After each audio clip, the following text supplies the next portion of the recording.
بیوی نے شوہر سے غصے میں کہا، تم جب بھی کسی ریسٹورنٹ میں جاتے ہو، وہاں کی ویٹریس پر چاہے وہ کتنی ہی بدصورت کیوں نہ ہو مر مٹتے ہو، آخر کیوں؟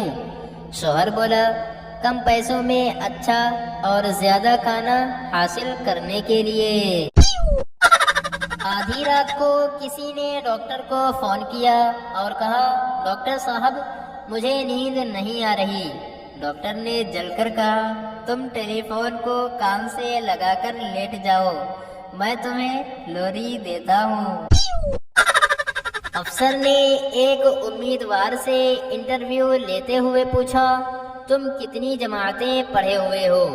امیدوار نے کہا، جناب میں جماعتیں تو صرف 12 پڑھا ہوا ہوں، لیکن امتحان کا تجربہ 20 سال کا ہے۔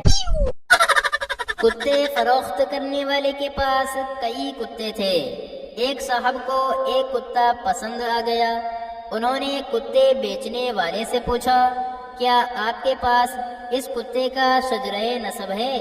کتے بیچنے والے نے ایک نظر ان صاحب کی طرف کی اور پھر کتے کی طرف دیکھتے ہوئے جواب دیا، جناب والا، اگر اس بے زبان کی زبان ہوتی تو وہ آپ جیسے شخص سے ہم کلام ہونا بھی پسند نہ کرتا۔ شراب کی بوتل ٹوٹ کر فرش پر گر پڑی، شراب فرش پر بہنے لگی۔ 3 چوہے بلوں سے نکلے اور شراب چاٹ گئے۔ تھوڑی دیر میں وہ نشے میں دھت ہو رہے تھے۔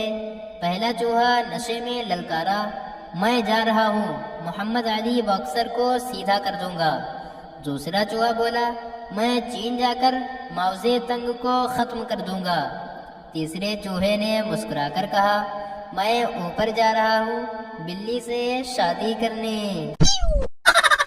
کانکنوں کا ایک ساتھی کان پھٹنے سے ہلاک ہو گیا۔ مرنے والے کا نام حمید تھا۔ اس کے تینوں دوست سوچنے لگے کہ حمید کی بیوی کو یہ خبر کون پہنچائے گا۔ بالآخر انہوں نے فیصلہ کیا کہ ہم میں سے ارشد بہت سمجھدار ہے، یہ فرض اسے سونپنا چاہیے۔ ارشد کو ساتھ لے کر وہ حمید کے گھر کی طرف چل پڑے۔ ارشد نے حمید کے گھر پر دستک دی۔ اندر سے ایک خاتون کی آواز آئی تو ارشد نے پوچھا، کیا تم حمید کی بیوہ ہو؟ اندر سے آواز آئی، کیا بکواس کرتے ہو، میں بیوہ نہیں اس کی بیوی ہوں۔ ارشد نے جواب دیا، شرط لگا دو تم بیوہ ہو۔ ایک خوفزدہ بدصورت عورت بھاگی بھاگی ایک سپاہی کے پاس گئی اور بولی، ادھر دیکھو، وہ شخص میرا پیچھا کر رہا ہے، میرا خیال ہے اس نے شراب پی رکھی ہے۔ سپاہی نے بدصورت عورت کو غور سے دیکھا اور بولا، ہاں بلا شبہ اس نے شراب پی رکھی ہے۔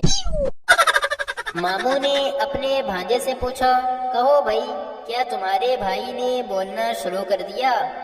بھانجے نے کہا، میرے بھائی کو بولنے کی کیا ضرورت ہے، وہ روتا ہے اور اسے ہر چیز مل جاتی ہے۔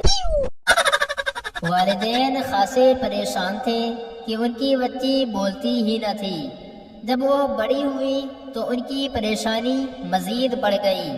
جب وہ 4 سال کی تھی تو اچانک وہ ایک کھانے کی میز پر بول پڑی کہ مجھے نمک دے دیجیے۔